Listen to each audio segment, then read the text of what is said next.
하나님 말씀 오늘은 마가복음 14장입니다. 마가복음 14장 8절의 말씀입니다. 한 구절 말씀 오늘도 같이 한번 읽겠습니다. 시작. 그는 힘을 다하여 내 몸에 향유를 부어 내 장례를 미리 준비하였느니라. 아멘. 예수님은 평범하지 않은 일을 가끔 하셨어요. 귀신을 내쫓으시는 일이나 바람과 파도를 잠잠케 하시는 일, 또 물 위로 걸어가시는 일, 또 보리떡 5개, 물고기 2마리로 5,000명을 먹이시는 일 등 그야말로 신기한 이적들을 많이 행해 주셨어요. 이러한 일들이 모두 예수님의 능력을 보여주는 일들입니다. 예수님이 하나님의 아들로서 그 권세를 행하고 계신다 하는 것을 우리로 하여금 깨닫게 해 주시는 일들입니다. 예수님께서는 평범하지 않은 사람들도 자주 만났어요. 공회 의원인 니고데모가 찾아온 일이나 또 사마리아에서 여인과 대화하시던 일이나 또 세리장 삭개오의 집에 들어가신 일이나 또 10명의 문둥병자가 찾아온 일 등 그야말로 다양한 계층의 사람들을 만났어요. 어떤 경우는 가까이 하면 안 되는 그런 사람에게까지라도 주님은 기꺼이 가까이 해주시고 만나주셨어요. 목회자로서 놀랍고 부러운 것은 예수님은 이 모든 사람들에게 믿음을 가지게 하셨다는 거예요. 그 만나는 시간들이 긴 것도 아니고 짧은 시간 동안에 예수님은 그들로 하여금 제대로 된 믿음을 갖도록 하셨다라고 하는 것이 부족한 종에게는 늘 부러움이곤 합니다. 누구든지 예수님께 오면 은혜와 구원을 받습니다.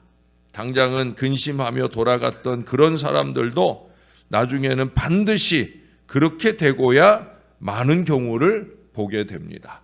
너무도 신기한 변화에 자신들도 놀라고 또 그 감격을 가지고 우리 주님을 섬기며 헌신하는 그런 사람들도 많이 있어요. 오늘 본문에도 그런 여인이 나옵니다. 예수님에게 아주 특별한 일이 생겼죠. 어떤 여인이 예수님 머리에 향유를 부었어요. 물론 중요한 손님에게 머리에 기름을 붓는 일들은 일반적으로 있는 일들입니다만은, 그러나 이 여인이 자신이 가진 향유의 가치, 그 가치를 따져보면 아주 특별하게 부어드린 은혜의 일이라는 거예요. 이미 여러분들이 여러 번 이런 말씀을 들으면서 들어보셨겠지만 이게 보통 노동자들의 1년치 월급이에요. 1년치 월급. 한 푼도 빠지지 않고 모아야 그래야 살 수 있는 그런 정도의 대단한 가치를 지닌 그런 향유라는 거예요. 그리고 이 향유는요, 한번 그 옥합, 그 병을, 뚜껑을 열면은 그러면 다시 사용할 수가 없어요. 그 향유, 그 향의 냄새가 반감되어지기 때문에 다시 또 쓸 수가 없다는 거예요. 그렇게 여인은 다 부어드린 거예요.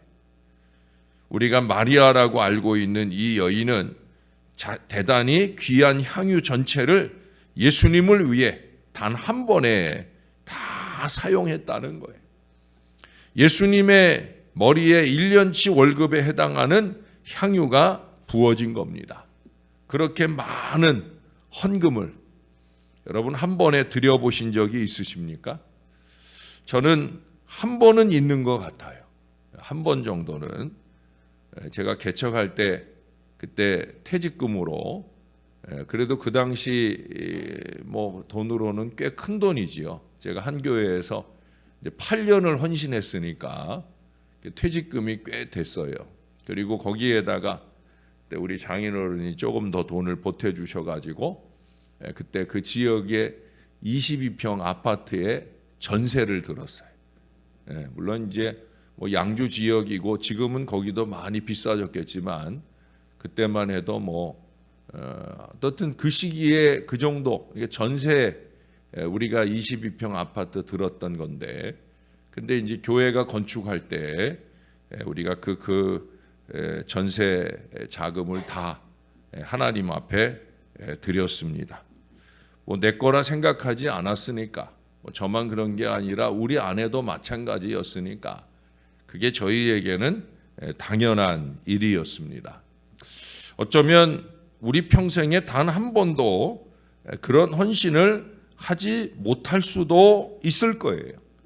여러분들의 믿음을 무시했다면 죄송합니다마는 좀 그럴 수 있는 믿음의 자리에 한 번 정도는 우뚝 서볼 수 있는 그런 분들이 좀 되시면 좋겠습니다. 별로 아멘을 안 하시는 거 보니까 역시 어려운 일인 게 분명합니다. 여러분, 그녀의 주변에 있는 사람들도 이 헌신을 이해하지 못해요. 향유를 허비한다고 막 수군거립니다. 쓸데없이 낭비한다고 그렇게 생각을 해요.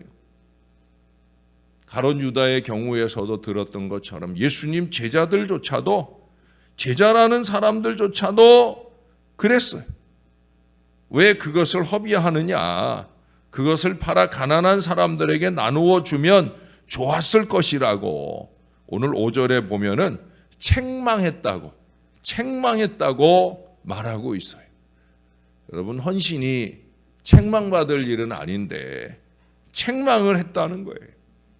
한 수도자가 마을 어귀에 서서 진리에 대한 이야기를 하자 많은 사람들이 모여들었어요.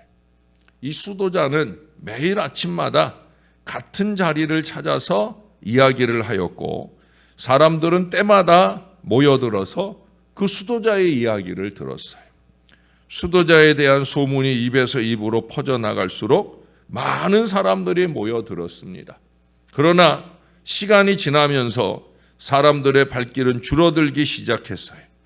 갈수록 사람들이 줄어들더니 마침내는 아무도 찾아오지 않는 그런 아침도 있었습니다. 그런데도 불구하고 이 수도자는 여전히 같은 자리에 서서 그 이야기를 계속 했습니다. 마치 많은 사람들이 자기 이야기를 듣고 있는 것처럼 전과 다름없이 그는 이야기를 계속했어요.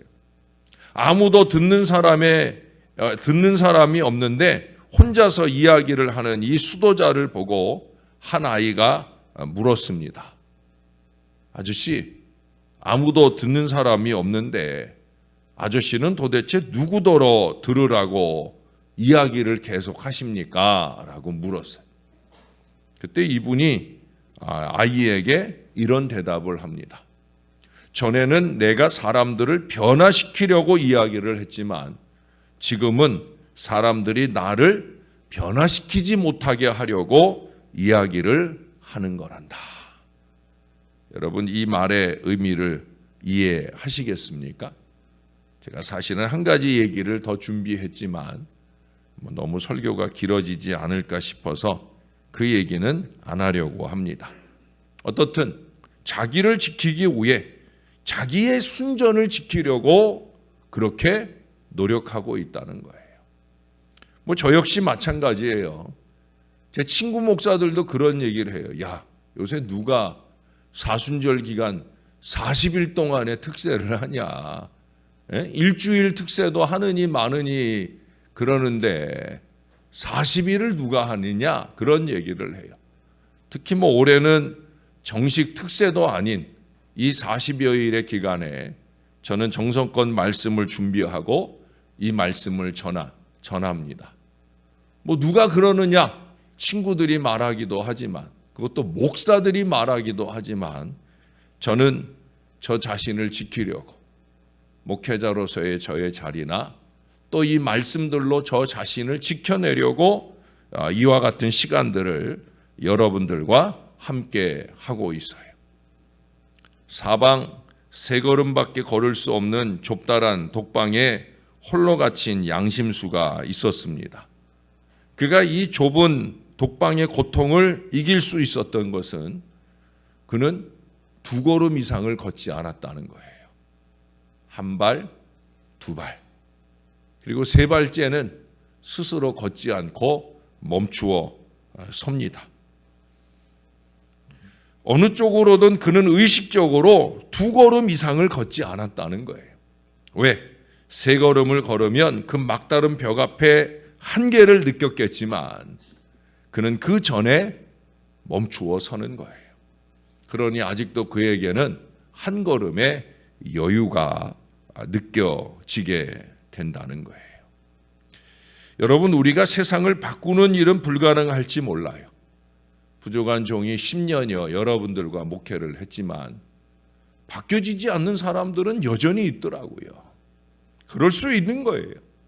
우리의 힘으로는 벅찰 수 있는 일입니다. 그러나 세상이 우리를 바꾸지 못하게 하는 일은 어렵지만 가능한 일입니다.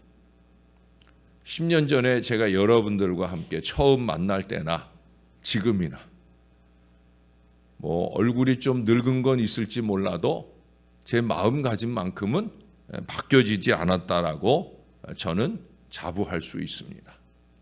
그런 면에서 세상의 진정한 변화란 세상이 나를 바꾸지 못하도록 나를 지키는 것에서부터 시작이 될런지 모르겠습니다. 아니, 그렇게 해야 되는 거예요. 세상을 바꾸려 하기 전에 세상에 의해 내가 바뀌지 말아야 됩니다. 사람들은 어떻게 변하고 어떻게 잘못 살아가든지 간에 나는 하나님 앞에 나는 바뀌지 않는, 그것도 못된 모양으로 바뀌지 않고 게으른 모양으로 바뀌지 않는 그런 한결같은 어리석음이 아니라 하나님 보시기에 좋은 그 모습을 꾸준하게 지키는 그런 바뀌지 않는 모습, 우리는 그런 모습으로 하나님 앞에 서야 된다는 거예요. 사람들이 뭐라 하건 말건, 세상이 뭐라 하건 말건 나의 헌신, 나의 신앙을 우리 주님께 드려서 우리 주님을 기쁘시게 해야 된다는 거예요. 새벽 아침 예배하고 가는 저와 여러분이 스스로에게 한숨 짓는 사람이 아니라 우리 하나님, 우리 예수님이 나의 예배를 기뻐하시는 그 모습을 보고 뿌듯한 마음으로 돌아갈 수 있는 그런 신앙이 우리들에게 있어야 된다는 거예요. 나의 신앙, 나의 순전, 나의 헌신은 내가 지켜내면서 그렇게 우리 하나님께 행해야 합니다. 그러면 충분한 거예요. 누가 보든지 안 보든지, 누가 뭐라 하든지 안 하든지 그건 아무 의미가 없어요. 하나님 앞에 나의 신앙을 지켜내는 거예요. 지금 이 여인의 헌신은 바로 그런 거예요. 그래서 오늘 예수님이 뭐라고 표현해요? 8절에 보면 그는 힘을 다하여 내 몸에 향유를 부어 힘을 다했다는 거예요. 예수님은 다 아셔요. 하나님은 다 아셔요. 이놈이 이게 힘을 다해서 하는 건지 아니면 신용이나 하는 건지, 사람인 제가 봐도 아는데 이 사람이 이게 힘을 다해서 하는 건지 아니면 신용이나 한 건지 이거 다 알거든요. 주님은 얼마나 더 잘 아시겠어요. 그 주님이 보실 때 힘을 다해서 헌신했다, 주님이 인정하시는 거예요. 당시의 상식으로는 이 정도 되면 여인의 전 재산일 거예요. 사람들의 생각에 여인의 행동은 파격적이었습니다. 그러나 여인은 예수님을 사랑하는 마음이 깊었고 예수님을 위해 자기의 전 재산을 들여서 희생했습니다. 예수님은 전부를 받으시기에 합당하신 분이셨어요. 사실은 예수님이 먼저 우리를 위해 모든 것을 내놓으셨잖아요. 하늘 보좌를 버리셨고 앞으로 십자가 죽음으로 목숨도 내놓으실 그런 작정도 하고 계셔요. 그런데 여러분, 예수님이 우리를 위해 자신의 전부를 내놓으셨다면 우리는 예수님의 전부라는 얘기예요. 그러므로 우리도 예수님을 전부로 생각하고 예수님께 모두를 드리는 것이 마땅할 수 있다는 거예요. 그러나 우리는 입술로는 예수 나의 전부라 하지만 그 예수님께 우리의 일부를 드리는 것조차 인색합니다. 일부를 드리는 것조차 너무 부족하고 볼품없는 경우들이 많이 있다는 거예요. 우리 신앙이 이처럼 보잘것없습니다. 그렇다고 우리가 실망할 필요는 없어요. 꾸준히 잘하면 되는 겁니다. 누구나 처음부터 잘할 수는 없는 일이지만 잘해보려는 마음이 우리에게 있다고 하면 한 번 한 번의 예배, 한 번 한 번의 헌신을 통해 하나님이 환하게 웃으신 그런 모습으로 우리가 자꾸 자라가게 되어질 거예요. 탈무드에 나오는 이야기입니다. 어떤 현자가 하나님께 질문을 했어요. 하나님, 자연을 우주를 만드실 때마다 좋았더라 하셨는데 왜 만물의 영장인 사람을 만드신 후에는 보시기에 좋았더라 하는 말씀이 없습니까? 저는 사람을 만들고 하나님이 제일 좋아했다고 생각했던 적도 있어요. 거기 마지막 31절에 가보시면 이 모든 것을 만드신 후에 우리 하나님이 보시기에 심히 좋았더라 그랬거든요. 그래서 저는 사람을 제일 마지막 만들었으니까 그래서 아마 예수님이 하나님이 심히 좋아하셨다라고 생각을 했는데 성경을 다시 한번 잘 읽어보면 사실은 사람 자체를 만들어 놓고는 하나님 보시기에 좋았더라라는 말이 없어요. 그냥 마지막에 6일 동안 다 창조하신 이 모든 것을 보시고 심히 좋았더라라는 말씀만 나와요. 그러니까 이 현자의 이 질문이 맞죠. 예? 왜 사람을 만들고는 좋았더라 안 하셨습니까? 라고 물은 거예요. 그러자 그에게 하나님께서 이렇게 대답을 하셨다는 거예요. 사람은 완성품이 아니고 미완성의 존재로서 이제부터 자기 스스로 온전하게 만들어가야 하기 때문에 보기에 좋았다 하는 말을 하지 않은 거란다 라고 말했다는 거예요. 제가 여러분들에게 자주 이 부족한 종도 지금까지 목사 돼서 수십 년 지나왔지만 아직도 목사 되어가고 있는 사람이다 라고 고백하는 것처럼 우리가 다 마찬가지 만들어져 가고 있는 거죠. 여러분, 아프리카 세렝게티 평원의 초식동물들은요 태어나면서부터 걸어요. 우리는 아기 하나 걸어가는 게 빠르면 10개월 돌 지나서 걷기도 하잖아요. 예, 저도 그런 영상을 몇 가지 갖고 있어요. 예, 가정의 달 이런 때 여러분들에게 한번 보여주려고 보관하고 있는데 어떤 영상이냐? 애가 걷는 첫 걸음을 떼는 걸 본 엄마가 막 감격하는 거. 이건 전에 한번 보여드렸을 거예요.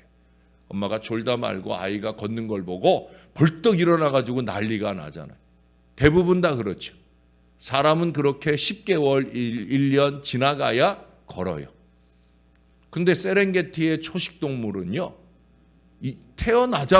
태어나자마자 걸어요. 심지어 1시간 이내에 뛰기도 해요. 왜 그럴까요? 그러지 않고는 못 배기거든요.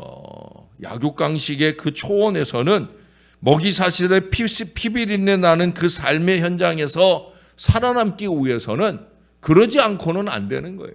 그래서 하나님이 그렇게 만들어 보내신 거예요. 단지 하나님의 은혜와 우리 주 예수 그리스도의 말씀과 성령의 역사로 말미암아 온전해지지 않고는 우리는 만물의 영장이라고 하지만 그러나 영육간에 늘 불완전한 상태로 태어나고 살아가게 되는 걸 많이 보게 됩니다. 그렇잖아요. 우리가 수십 년 하나님 믿었다고 해도 정말 하나님 앞에 나의 신앙을 채점받는다면 볼품없다. 가장 기본적인 것도 지키지 못하며 믿음이 있네 하는 그런 어리석음을 보이는 경우가 얼마나 많은지 몰라요. 주님이 만들어 가시는 거예요. 사랑하는 여러분, 그 온전해진다라고 하는 것의 표현이 뭡니까? 그것이 바로 헌신입니다. 오늘 이 여인이 보여준 것 같은 전적인 헌신, 누가 시켜서 되는 일도 아니고 누가 말린다고 안 되는 일도 아닌 바로 그 헌신, 그 헌신을 하나님 앞에 드리는 거예요. 우리는 이런 헌신을 할 수 있어야 됩니다. 저는 목회를 하면서 제 곁에 계신 그런 분들을 보는 것이 항상 행복해요. 예배 헌신을 잘하는 사람, 기타 크고 작은 여러 모양의 헌신들을 목사가 흐뭇해할, 아니 우리 하나님이 흐뭇해할 그런 헌신의 모양으로 드리는 분들을 보는 게 행복합니다. 여러분, 마침내 예수님께서 그 수군거리는 사람들에게 지금 한마디 하시는 거예요. 뭐라고 그러셔요? 이 여인이 예수님의 장례를 미리 준비한 것이다 라고 말씀을 하셔요. 저는 미리 준비하는 것을 중요하게 생각을 해요. 미리미리. 제가 우리 부교육자들한테도 미리미리 이 얘기를 자주 해요. 미리 준비해야 되는 거예요. 왜? 우리가 하는 모든 일들은 하나님께 하는 일이니까. 이걸 뭐 대충 신용 때닥쳐서 하는 게 아니라 미리미리 잘 준비하고 드려야 된다는 거예요. 예수님이 언제까지나 그들과 함께 있지 않을 거예요. 예수님은 이미 당신의 죽음을 아셨고 예수님이 당신에게 부어진 이 향유에 대한 영적인 의미를 분명히 부여하고 말씀하셔요. 뭐라고요? 장례식에 쓰여질 향유가 지금 쓰여졌다 하는 거예요. 원래 기름 부음은 왕, 제사장, 선지자에게 행하는 일이잖아요. 메시아라고 하는 말은 히브리 말이고요. 그리스도라고 하는 말은 그 히브리 말 메시아와 같은 뜻이에요. 그리스도가 무슨 뜻이냐? 기름 부음 받은 자라는 뜻이라 말씀을 드렸었습니다. 기름 부음 받은 자 그리스도 메시아. 지금 이 여인은요, 이미 예수님을 메시아로 믿었고 믿음의 결과로 예수님께 이 거룩한 향유를 부어 드리고 있는 거예요. 예수님의 메시아 되심은 장차 죽음과 부활로 확증될 것입니다.